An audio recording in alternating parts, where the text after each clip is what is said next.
Okay, so today I wanted to share a few thoughts with you about an adventure that we've had today and correlate it to an adventure that St. Louis had in May. Not that it's an adventure, and it's probably something I shouldn't necessarily be calling an adventure. It's a terrible experience. You know, we had tornadoes, or a tornado come through in May here in St. Louis. It didn't cause us any damage or harm except for maybe a few smaller branches down from our trees. It was just windy up where we live in StL. But down in University City and some other areas in St. Louis City, there was quite a bit of damage. Some houses totally destroyed, ripped off their foundations, and things just damaged a whole lot.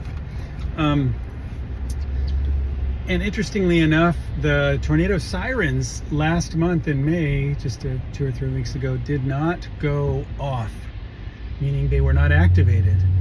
And as I've studied and read, you know, some of the responses, some of the articles and discussion about what happened, the emergency management director was apparently away from her post. And I don't know all the details, and I don't want to cast aspersions or blame, but it sounds like the director that would normally push the button or turn on the tornado sirens was not at the location where she could do that for whatever reason. And the fire department, who has a backup alarm system, tornado siren warning system, that system had not been repaired. It was not functioning at the time. And so it was a double failure. Now we ask ourselves, you know, had one or both of those systems been functioning, you know, would that have allowed more warning? Because there was no warning, aside from the news and such. Would that have allowed sufficient warning for, you know, any lives to be saved? And potentially less damage to have happened? That's the question. I don't know. I don't have an answer to that. But what's interesting is the situation that we had today, I think, was an over knee-jerk reaction, with the siren going off once for about 15 minutes, and then having a little bit of a break, and then going off again for about 5 minutes.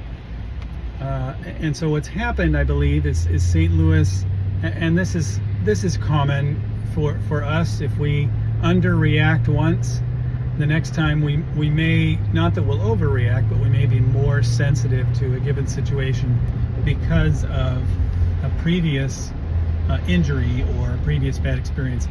So now I think it's possible, and again, I don't know all the details, it's possible that now we're being a little bit more reactionary when things come along that could have the potential to cause damage, as the storm did in this past 2 or 3 weeks ago.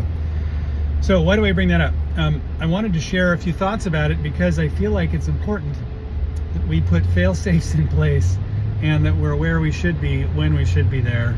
And when the storm clouds arise, and when it looks like the forecast may call for something sinister or something damaging or something life-threatening or something terrible, that we are in the place where we should be to protect ourselves, and also if we're in a position of leadership or responsibility, that we are also in a place, or in the place, that we can affect the most protection and support and be of the most use in the time of need. And again, I want to be very cautious. I don't know all the details with what happened and how it happened and why it happened. But neither one of those systems that were previously in place were able to be employed when they were needed, at least for a warning. And so for us, we have to make sure our systems are in place. We have to make sure that we are looking at the forecast, if you will, whether it's just weather forecast or the potential for difficulties, challenges, issues, concerns, temptations, other hardships that come along in our lives. We have to be looking ahead and trying to be circumspect, to consider if we need to take a different posture. Elder Patrick Kieran, when he was in town here a couple of months ago, talks about being in hunker down position, prepared for the worst. And sometimes we have to get in that position ahead of time. Other times we just need to step out of the way of some sort of a difficulty that's coming our way. So we have to be doing our best to forecast what's ahead of us, and looking at that forecast, being circumspect, looking ahead, trying to anticipate issues and challenges, reasonably so. Not that we want to be hidden away in a basement 24/7 or out in a nuclear bomb-proof bunker our entire lives. We have to live, and we have to interact with others, and there is always risk no matter what we do and when we do it. Right now I'm driving home on Highway 64, doing my best not to be distracted with my phone. So there's risk there.